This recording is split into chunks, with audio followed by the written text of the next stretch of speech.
Döntések vannak, tehát amelyek a mi tiltakozásunk ellenére, amelyek lépésről lépésre közelebb visznek a háborúhoz.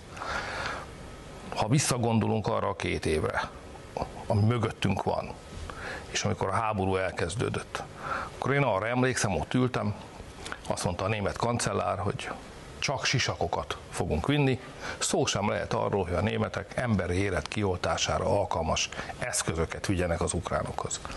Azt is mondta, hogy jó, persze szankció is kell, tehát az energiáról szó sem lehet, arra nem lehet szankciót kivetni. Így kezdtük. Most ehhez képest német tankok száguldoznak Ukrajna területén, német és egyéb nyugat-európai légvédelmi rakétarendszereket telepítenek, vadászbombázó gépeket szállítanak, és a szankciók pedig tönkretették az európai gazdaságot.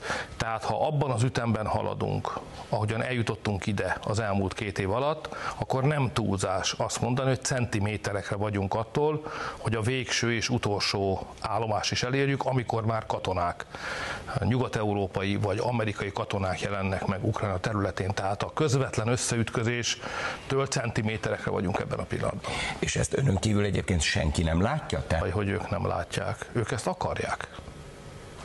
Az a különbség. Tehát mi nem akarunk háborút, ők akarnak háborút.